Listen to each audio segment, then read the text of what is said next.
Teip sa Scrúdú Tiomána. Bhí liom ag an ionad teastála leis an Scrúdú Tiomána a dhéanamh. Lá brá brothalach a bhí ann agus bhí na coilíleacha aimsire forfa le tuairt faoin scrúdú. Is léir nach raibh mór an cleachta déanta ag liom ón aghaidh nar bhíseach air. Ní raibh mór an muíine le feiceáil ina aghaidh grúma. Bhí a chóir páirceáilta taobh leis an ionad teastála agus bhí an córa eil le feiceáil san inneoch chun tosaí.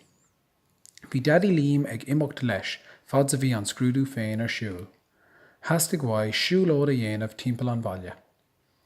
Dúirt sé á mór le liom agus bhí sé ag súil go mór go n-éireodh go gheall lena mhac. Thuaigh liom i dtreo an dorais leis an bhógra Scrúdú Tiomána an seo crochta air le tuairt faoin scrúdú. Chur an scrúdaitheoir fáilte roimh liom agus dhéimhnig sé go raibh gach rud a gheart leis an gcár agus leis na sonraí ar cheadúnas liom.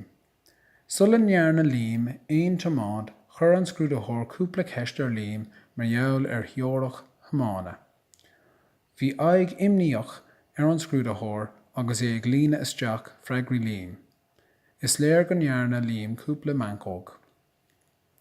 Hí an bheirt acu isteach sa chár. Chur siad a grisanna sábhála orthu agus dúirt an scrúdaitheoir ar aghaidh linn anois.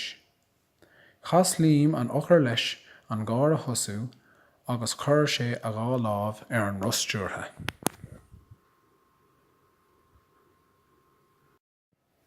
Le linn na teastála tháinig liom a bhirt cara ón agus níomh thíos baile. Tháinig siad san éachomá agus chur níomh a lámh an arda le banú i dtreo liom. Bhí liom an sásta iad a fheiceáil. Bhainnig sé a rás thocu a lámh dheas á chur an arda aige leis an méid sin a dhéanamh. Ní món á sásta a bhí an scrúdaitheoir faoi seo. Ní amháin nach raibh an dá lámh ag liom ar an rostúrtha ach ní raibh a thuúil le dírithe ar an mhóthar. Chur an scrúdaitheoir cúpla ex ar an leathanach teastála ó sa chóir. Ghotoban, bhfuil chár liom isteach ar chúil an chár ó sa chóir tus nach raibh sé ag brenn cá raibh sé ag dul.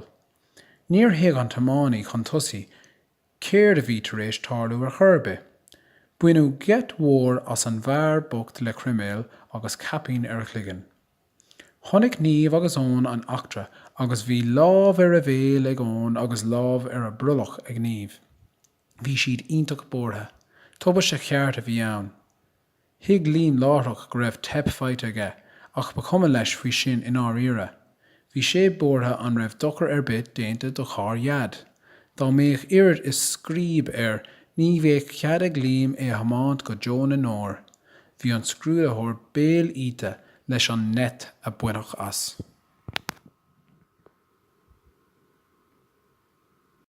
Bhí tiománaí an chár chun tosaí iontach crusta faoin achtra. Léim sé as a chár láithreach le súil a chathab ar chúil a chár. Thuaidh sé as a bheabhar nuair a tháinig sé go raibh na sáilte briste.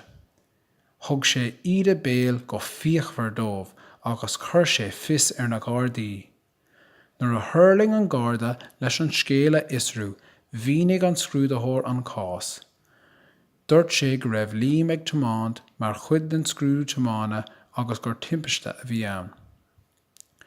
Bhuaigh an scrúdaitheoir ciontach, tus nach ndeoirt sé le liom bheith ag díriú ar an mhóthar agus bhí aghaidh náirtha air.